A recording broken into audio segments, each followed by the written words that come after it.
Hello anime lovers, स्वागत है आपका वाइपर एनिमे एक्सप्लेन्ड चैनल पर। और आज हम देखेंगे डीमन स्लेयर सीजन 3 के एपिसोड नंबर 8 को। अगर आपने पिछले एपिसोड्स अब तक नहीं देखे हैं तो उनकी लिंक आपको डिस्क्रिप्शन में मिल जाएगी। तो चलिए जानते हैं आगे की कहानी को इस एपिसोड के साथ, जिसका नाम है मू इन मुइचिरो। अब तक हमने देखा कि कोतेत्सु की मदद से मुइचिरो उस वाटर पॉट से आजाद हो जाता है और अपने चेहरे से उन नीडल्स को निकालने लगता है, लेकिन उन नीडल्स के जहर की वजह से मुइचिरो का शरीर सुन्न हो रहा था। सभी नीडल्स को निकालने के बाद वो कोतेत्सु को देखता है, जो कि बहुत ज्यादा घायल हो गया था और वहाँ कुछ ब्लेडेड फिश डीमंस उसे मारने आ गए थे। लेकिन मुइचिरो बहुत ही कमजोर हो गया था और उसमें खड़े होने की भी ताकत नहीं बची थी। वो सभी फिश कोतेत्सु पर हमला कर देते हैं और मुइचिरो मन में सोचता है कि वो कुछ नहीं कर पाएगा। तभी उसे अपने फादर की आवाज सुनाई देती है, जो उससे कहते हैं कि बेटा खड़े हो जाओ, तुम ये कर सकते हो। इसके बाद हमें मुइचिरो का बचपन दिखाया जाता है। मुइचिरो के फादर एक लकड़हारे थे और वो उनके साथ लकड़ियां लेने जाया करता था।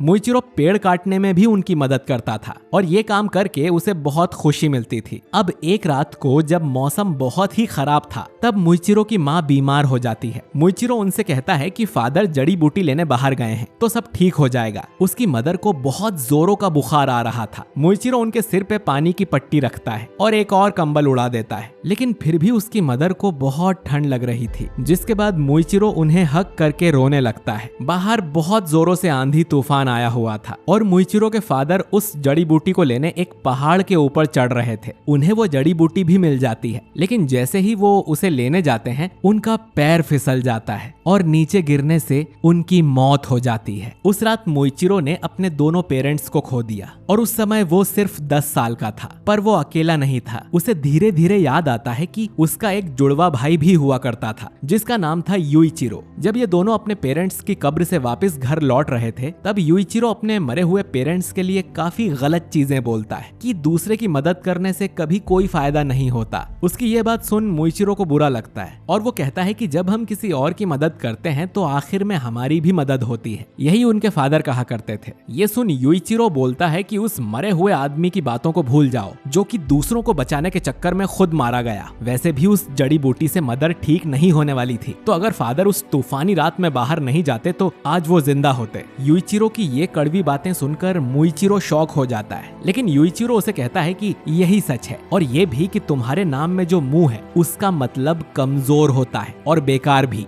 ये सुनकर मुइचिरो रोने लगता है। मुइचिरो अब सोचता है कि जब उसकी याददाश्त चली गई थी तब शायद वो अपने भाई की तरह बिहेव करने लगा था। वो याद करता है कि युइचिरो के साथ रहना उसके लिए काफी मुश्किल होता था और उसे ये भी लगता था कि युइचिरो उससे नफरत करता है। कुछ महीने बीत जाते हैं। एक दिन जब मुइचिरो पानी भरने नदी किनारे जाता है, तब वहाँ उसे एक सुंदर लेडी दिखाई देती है जिसके सफेद बाल थे। उसकी सुंदरता देख मुइचिरो शॉक हो जाता है और उसे ऐसा लगता है कि ये कोई जंगल की परी है। इस लेडी का नाम था अमाने उबुयाशिकी। वो इनके घर आके बताती है कि वो डीमन स्लेयर कॉर्प्स के मास्टर की पत्नी है और वो यहाँ इनके लिए एक ऑफर लेकर आई है, लेकिन युइचिरो उसका ऑफर ठुकरा कर उसे यहाँ से भगा देता है। उसी रात मुइचिरो अपने भाई से काफी एक्साइटमेंट में बात करता है, क्योंकि अमाने ने उन्हें बताया था कि वो लोग एक महान योद्धा योरीची के वंशज हैं, जो कि फर्स्ट ब्रीदिंग स्टाइल को यूज किया करते थे। उसे ये भी यकीन नहीं होता कि उनकी दुनिया में डीमंस भी होते हैं। मुइचिरो चाहता था कि वो दोनों भी तलवारबाज बने और डीमंस को मार के वो कई सारे लोगों की मदद कर सकते हैं। ये सब सुन युइचिरो गुस्सा हो जाता है और कहता है कि तुम योद्धा बनने के सपने देख रहे हो, जबकि तुम्हें तो ठीक से खाना बनाना भी नहीं आता। तुम बिल्कुल हमारे पेरेंट्स की तरह हो। सिर्फ अच्छा सोचने से कुछ नहीं होता। हमारी मदर बहुत समय से बीमार थी, लेकिन फिर भी वो किसी को बताए बिना काम करती रहती थी, जब तक कि उनकी हालत खराब नहीं हो गई। मेरे इतना मना करने के बावजूद हमारे पिता खराब मौसम में भी जड़ी बूटी खोजने निकले। मैंने कई बार मदर को आराम करने को कहा था, लेकिन किसी ने मेरी बात ही नहीं मानी। सच तो यह है कि दूसरों की मदद वही कर सकते हैं जो किस्मत के धनी होते हैं, जो चोजन वन होते हैं। फिर वो कहता है कि हमारे पूर्वज महान योद्धा रहे होंगे, लेकिन हम बच्चे कुछ भी नहीं कर सकते। हम हमारे माँ बाप की औलाद हैं और उनकी तरह ही बिना कुछ किए मर जाएंगे। युइचिरो को उस लेडी पर भी भरोसा नहीं था कि वो उनके साथ क्या करेगी। वो मुइचिरो से कहता है कि इस बारे में आप किसी से बात मत करना और चुपचाप वो उसकी खाना बनाने में मदद करे। ये सब बातें सुन मुइचिरो रोने लगता है। इस दिन के बाद दोनों ने आपस में बातें करना छोड़ दिया था। बस एक दिन जब अमाने फिर से इनसे मिलने आई थी तब यूइचिरो ने उसके मुंह पर पानी फेंक दिया था, जिससे इन दोनों में लड़ाई हो गई थी। लेकिन उसके बाद इनमें कोई बात नहीं होती थी। दोनों लकड़ी का काम करते रहते हैं। कुछ और महीने बीत जाते हैं और गर्मियों का मौसम आ जाता है। गर्मी की वजह से ये रात को सो भी नहीं पाते थे। अब एक रात को मुइचिरो को नींद नहीं आ रही थी। वो पानी पीने के लिए उठता है और देखता है कि यूइचिरो भी जाग रहा था। उसे भी गर्मी की वजह से नींद नहीं आ रही थी और अचानक ही कहीं से एक डीमन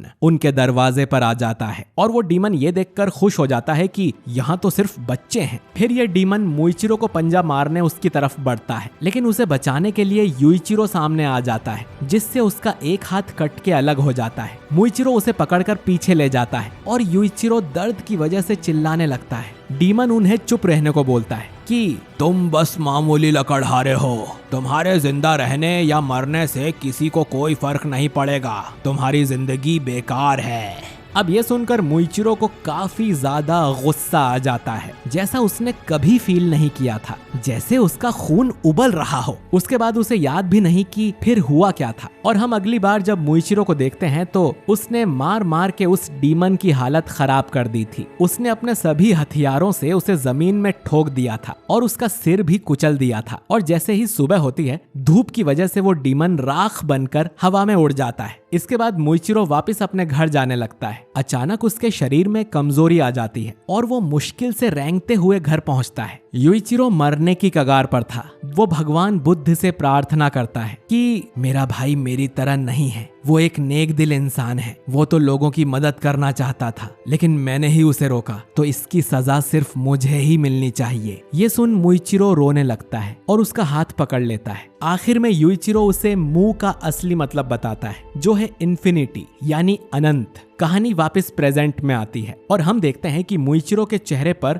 2 लाल निशान आ गए थे, ठीक उसी तरह जिस तरह तांजीरो के माथे पर आते हैं। फिर मुइचिरो मिस्ट ब्रीदिंग का 4th form shifting flow slash use करता है और उन सभी ब्लेडेड फिश डीमंस को मार देता है। फिर वो कोतेत्सु से पूछता है कि क्या वो ठीक है, जिस पर कोतेत्सु बोलता है कि तुम मेरी चिंता मत करो और जाकर हेगेनेजुका को बचाओ और उन सब तलवारों को भी। इधर ग्योक्को ने हेगेनेजुका के शरीर पर कई सारे कट्स मार दिए थे और उसकी एक आंख भी फोड़ दी थी, लेकिन फिर भी वो उस तलवार में धार किए जा रहा था, जिससे ग्योक्को बहुत गुस्सा हो जाता है। फिर वो सोचता है कि अगर मैं इस कानामोरी को जान से मारने की धमकी दूं तो ये जरूर रुक जाएगा। लेकिन तभी मुइचिरो यहाँ पर आकर उस पे अटैक कर देता है, जिससे ग्योक्को बचकर वापस अपने मटके में चला जाता है। उसे यकीन नहीं होता कि मुइचिरो पानी के जाल से जिंदा कैसे बच गया। ग्योक्को मुइचिरो को भूल ही गया था, क्योंकि उसे लगता था कि वो मर जाएगा और वो यहाँ पर फोकस कर रहा था, जिससे वो मन ही मन खुश हो जाता है कि वो कितना फोकस वाला बंदा है। फिर ग्योक्को की नजर मुइचिरो के मार्क पर जाती है और उसे याद आता है कि लॉर्ड मुजान ने उसे उस ईयररिंग वाले लड़के के बारे में बताया था, जिसके मुंह पर ऐसा ही एक निशान है। ग्योक्को ये भी सोचता है कि अब तक इसका पूरा शरीर जहर की वजह से पैरालाइज हो जाना चाहिए था,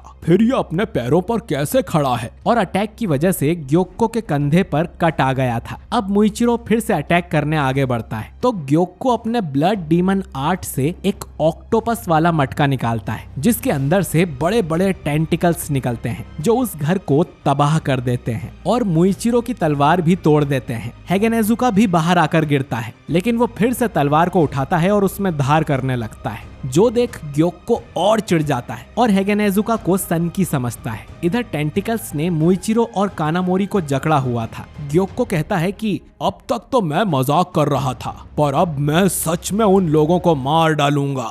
लेकिन अचानक ही मुइचिरो उन टेंटिकल्स को काट देता है और दोनों आजाद हो जाते हैं। असल में कानामोरी ने मुइचिरो को उसकी नई तलवार दे दी थी, जिसके लिए वो उसे शुक्रिया करता है। कानामोरी बोलता है कि उसने तो बस तेत्सुइदो के इंस्ट्रक्शन का पालन किया था, जो कि मुइचिरो के पहले स्वॉर्ड स्मिथ थे। मुइचिरो को ये नई तलवार और उसका बैलेंस बिल्कुल परफेक्ट लगता है और फिर उसे तेत्सुइदो की बात याद आ जाती है, जिन्होंने मुइचिरो को उसकी पहली तलवार बना के दी थी और दिल की बीमारी की वजह से उनकी मौत हो गई थी। ग्योक्को अब बोलता है कि कितनी भी तलवारें बदल लो, कोई फर्क नहीं पड़ेगा।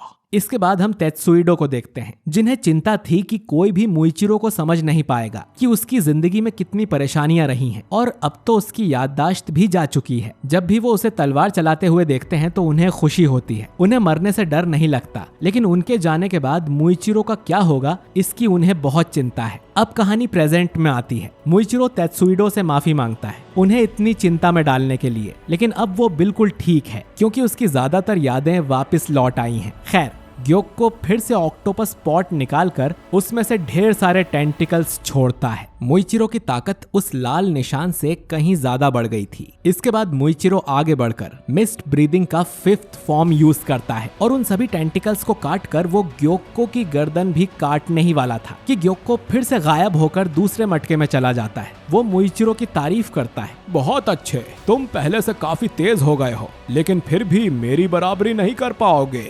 जो सुन मुइचिरो कहता है कि शायद तुम सठिया गए हो, 100 सालों से जिंदा होना इसीलिए।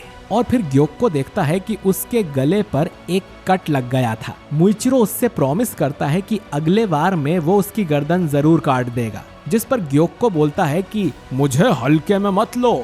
फिर वो मुइचिरो के पीछे प्रकट होता है और उस पर पानी की तेज धार मारने लगता है। मुइचिरो उन सब से बच जाता है और फिर वो गोल्डफिश भी उस पर नीडल्स बरसाने लगती है। अब लड़ाई के दौरान उसे अपने भाई की एक आखिरी बात याद आती है जो उसने मरने से पहले कही थी। वो मुइचिरो से माफी मांगता है क्योंकि वो कभी उससे ठीक से पेश नहीं आया। वो कभी मुइचिरो के जैसा नहीं बन सकता। दूसरे के लिए दया भाव रखना भी सबके बस की बात नहीं है, ये सिर्फ कुछ चुनिंदा लोग ही कर सकते हैं। वो कितनी भी अच्छी लाइफ क्यों न जी लें, आखिर में भगवान भी उसे बचाने नहीं आएंगे, इसीलिए युइचिरो को उसे बचाने आना पड़ा। लेकिन मुइचिरो, तुम मेरे जैसे नहीं, किसी दूसरे को बचाने के लिए तुम्हारे अंदर असीम शक्ति आ जाती है क्योंकि तुम ही वो चोजन वन हो। इधर अब मुइचिरो ग्योक्को के अटैक से भी बच जाता है और उसके पास जाकर उस ऑक्टोपस पॉट को ही काट के रख देता है, जिससे ग्योक्को शॉक हो जाता है और ये एपिसोड यहीं पर खत्म हो जाता है। तो दोस्तों, आपको ये एपिसोड और मुइचिरो की बैक स्टोरी कैसी लगी